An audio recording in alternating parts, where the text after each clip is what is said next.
Bien, merci, docteur Leroy, pour ces précisions. Passons maintenant à la question que tout le monde se pose. Eh bien, est-ce que on pourrait se soigner uniquement par les médecines naturelles? Déjà, est-ce que ça marche vraiment, les médecines naturelles, et est-ce qu'on pourrait uniquement se soigner par les médecines naturelles?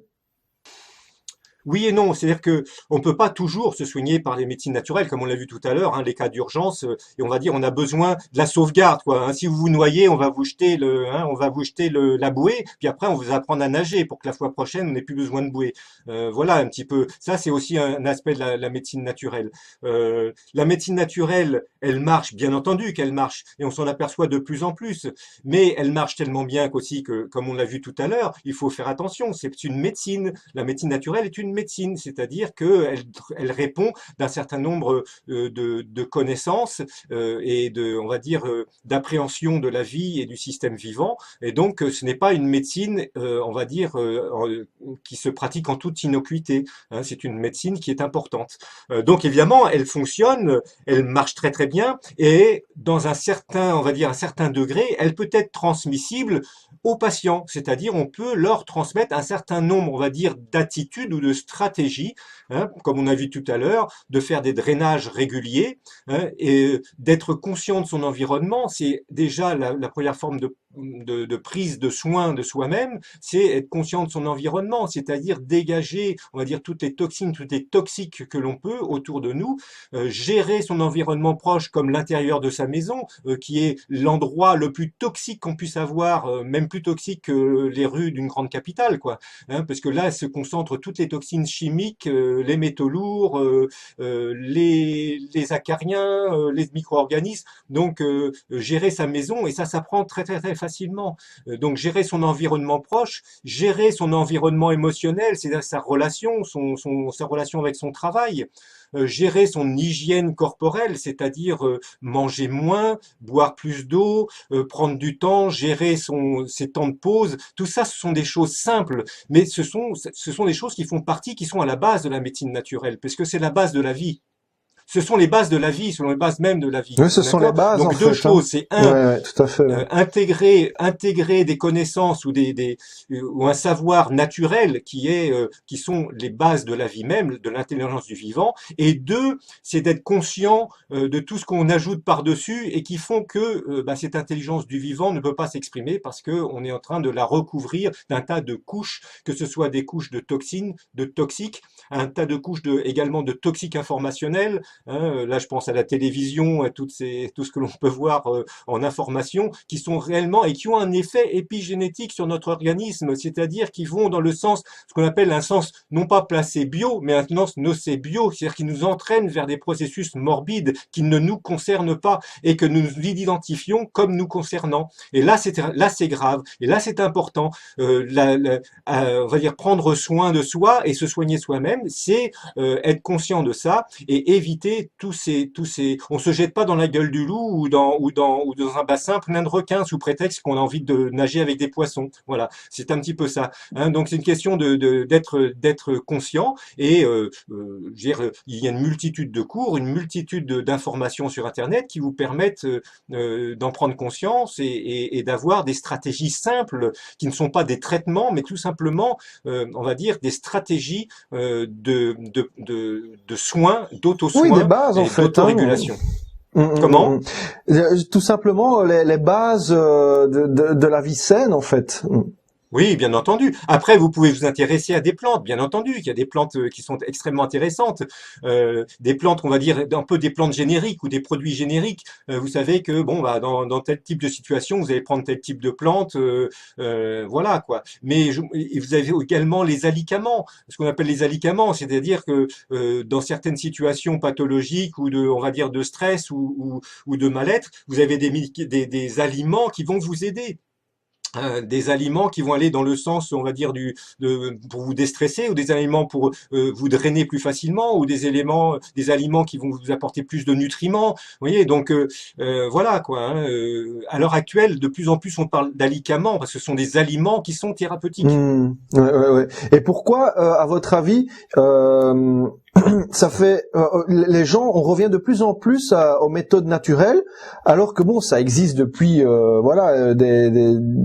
millénaires, on va dire. Mais pourquoi est-ce que il y a eu un certain moment, on se disait, on avait dans la tête que les médecines naturelles ne fonctionnaient pas, alors qu'elles ont toujours fonctionné et qu'elles fonctionnent de plus en plus? Est-ce que c'est parce qu'on arrive maintenant à prouver scientifiquement que ça fonctionne, ou à votre avis, pourquoi est-ce qu'avant il y a eu toute une période où on se disait bah non, ça marche pas, c'est pas assez puissant ou quoi que ce soit, alors qu'au contraire maintenant on remarque que bien il y a certaines choses qui fonctionnent très très bien, et parfois même mieux que certaines choses chimiques par exemple. À votre avis, quelle est la raison de cela? Ben, je crois qu'il y a plusieurs raisons.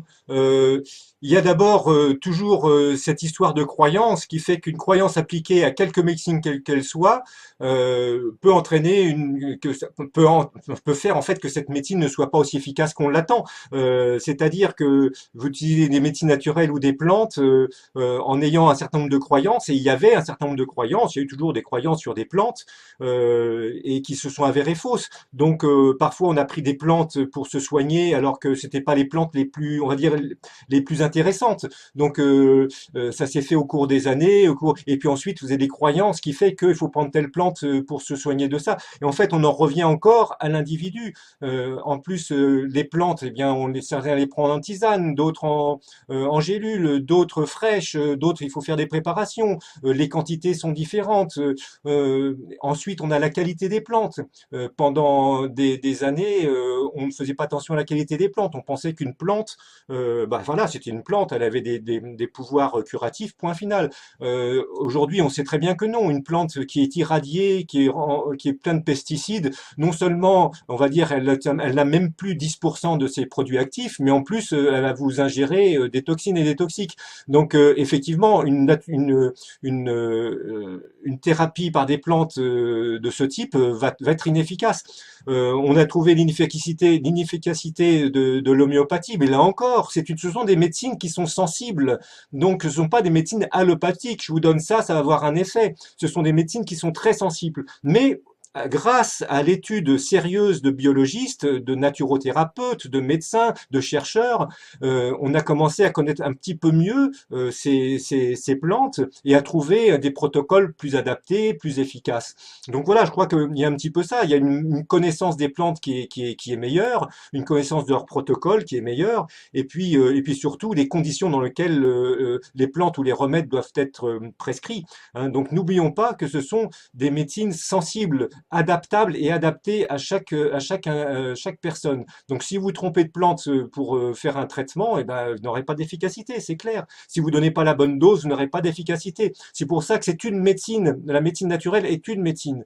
Hein. Se soigner, s'auto-soigner, c'est une activité très intéressante et primordiale, mais parler de médecine naturelle, c'est parler de médecine, et pas d'une médecine à recette, mais d'une médecine individuelle. Et je pense que c'est pour ça que beaucoup de médecins allopathiques ont reproché à certaines médecines, comme l'homéopathie ou d'autres, de ne pas fonctionner, tout simplement parce que en fait, la prescription ou le diagnostic était mal posé, tout simplement. Oui, parce qu'en fait, quand l'industrie pharmaceutique, par exemple, sort un médicament, ben, ce médicament-là doit fonctionner plus ou moins sur tout le monde. Et donc après, certaines personnes ont plus d'effets secondaires que d'autres. Tandis que une plante un naturothérapeute ou un naturopathe ou quelqu'un qui est dans les médecines naturelles va plus adapter le traitement à la personne, en fait, sur chaque personne aura un traitement différent, et c'est peut-être pour ça aussi que ça marche aussi bien, c'est parce que le traitement est adapté spécialement pour la personne. Tandis que un médecin classique va dire, tiens, prends un médicament pour ton mal de tête ou ton mal de dos ou quoi que ce soit, et ce médicament-là, il doit agir sur tout le monde. Alors forcément, oui, ça agit, mais le problème, c'est qu'il y a les effets secondaires, mais parce que ça doit agir sur tout le monde. Et tandis qu'une médecine naturelle va s'adapter spécifiquement aux problèmes de la personne. On n'est plus un numéro, on est vraiment une personne prise en une compte. Identité, Et ouais. voilà, exactement. Je cherchais le mot. Eh bien, merci. Ouais, ouais. Oui. Oui, oui, voilà. Non, non, mais je crois que c'est très bien résumé, effectivement, hein. Effectivement, c'est une médecine spécifique, individuelle, sans oublier également que la façon dont on va le prescrire et la façon dont le patient va accepter le traitement va avoir un effet encore plus puissant, hein, sur les résultats. Donc c'est vraiment un ensemble. C'est une médecine de l'intelligence et du cœur également, hein, et de la connaissance du vivant. Voilà, on peut résumer par ces trois choses-là. Si vous Waouh, avez ces super. trois choses-là, beaucoup de choses sont possibles. Énormément de choses sont possibles. Bien, merci, docteur Leroy, pour ces précisions. Passons maintenant à la dernière question avant de passer aux exercices pratiques. Alors, qui sont quelle est l'erreur fatale du débutant type que l'on doit éviter à tout prix, et quel est le meilleur conseil que vous lui donneriez? Alors, la première erreur, ce